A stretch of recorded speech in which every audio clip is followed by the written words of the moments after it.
Good morning. So these videos, they are useful to myself. I wish they were useful to more people.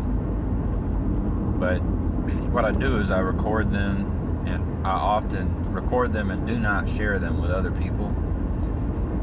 And just recording my thoughts or putting my feelings into words is a beneficial exercise or practice. And the reason it's beneficial to me is because the feelings that I experience are mysterious. And the reasons why I experience feelings are unknown. And what I have learned is that understanding my feelings and the reasons why I have those feelings brings about a better quality of life, which consists of better feelings. So that's, it's it's a secret I stumbled upon. And I think it's a secret that, what do they call those people? The therapists, the people that you go and talk to. I have an image of a person laying down in a chair talking to a therapist. I think that the therapist just guides you through that process of talking about your feelings and talking about and exploring why you feel the way you feel. And that's all the therapist does. And so if you can get over that fear of just talking to yourself like I'm doing now, then you can experience the benefits of this kind of therapy. And whenever I talk about the way I feel and why I feel the way I do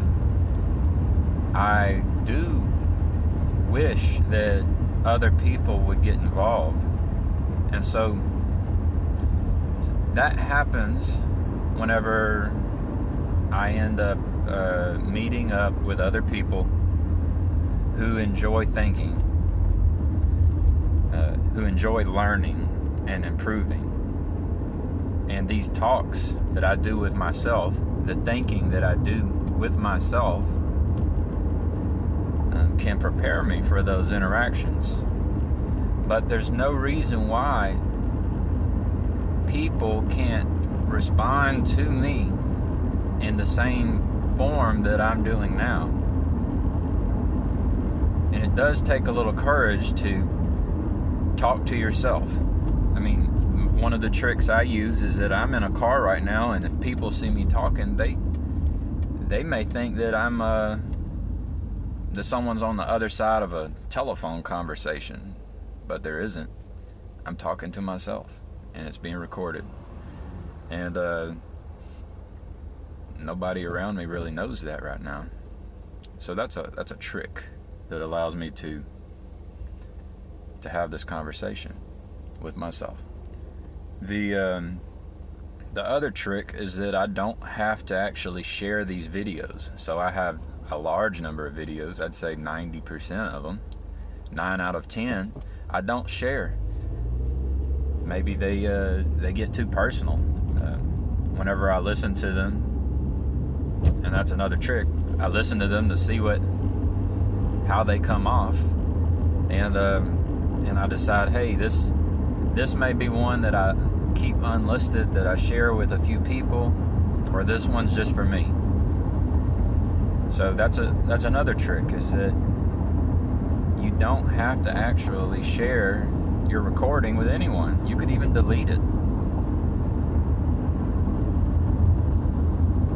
And I could end this video right there, but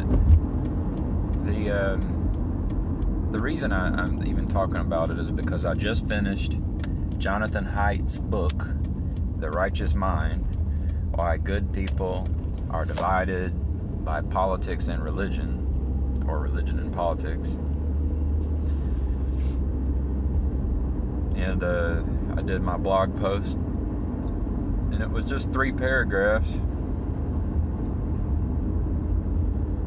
And basically, Jonathan Haidt, he just describes morality. So that's different than trying to prescribe. He doesn't try to tell you what morality is in his mind. He tries to describe what morality is in different people's minds, and how it can vary.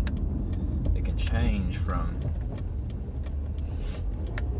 one person to the next, or one culture to the next. So it's mostly a descriptive analysis of morality. And he starts out in the first part, and my favorite part, where he talks about what I would call the subconscious mind. He describes it as, or he describes humans as an elephant with a rider.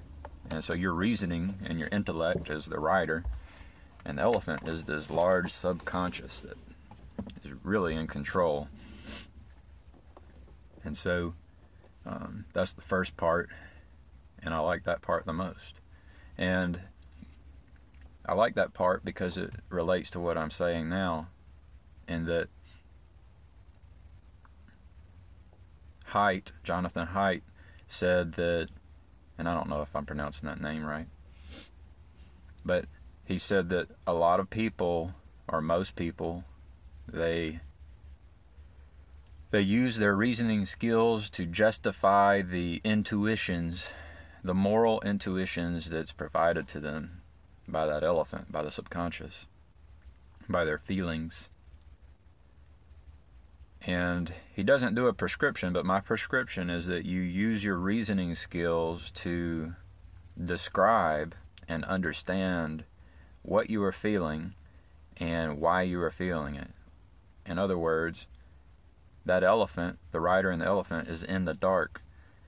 You can imagine it as being in the dark, and there's a feeling, and by describing your feeling, you begin to shine light on the elephant. And it's this like weird elephant that can transform into different shapes, or it's this creature that can transform into different animals. And you shine light on it to know exactly what it is and what it looks like at that moment, because it can change all the time. And then by understanding why it looks the way it looks, you can begin to understand the environment that creature is in, and this reality we live in is an ever-changing environment. And then by doing that over time, you gain wisdom, you gain knowledge and understanding about yourself, which you are a large part of yourself is this subconscious mind that changes dynamically to an environment that changes dynamically. And as you do that, you gain that experience, you gain wisdom, because you begin to understand yourself, and you begin to see that you're a human, and all these other humans are very similar to you. And that's beneficial. And even when I read Jonathan Haidt's book, I see the way he wrote it, I see it as a journey, which in the background I can see it as his personal practice of shining a light on the way he feels in the time and space where he is, in order to gain an understanding of his elephant, of his subconscious, which is leading him. If you only take time to explore your feelings. And so as he has done that for decades, he ends up going through this journey, which leads him to these conclusions, to this descriptive analysis, which it was there all along for anyone who wanted to just simply explore that space, while explore the realm of politics and religion, while exploring personal feelings and understanding why you feel the way you feel. And I know this because Jonathan Haidt didn't teach me anything new. He mentioned books and people who have gone into this area of research before, and he used words and metaphors and strategies for describing this area, this mind space. He used words that I haven't used in the past, and that can be very helpful. And I think that's what's enjoyable, is that people can end up using their words or they can end up reading about other people who use different words or better words to describe feelings and experiences. That's it.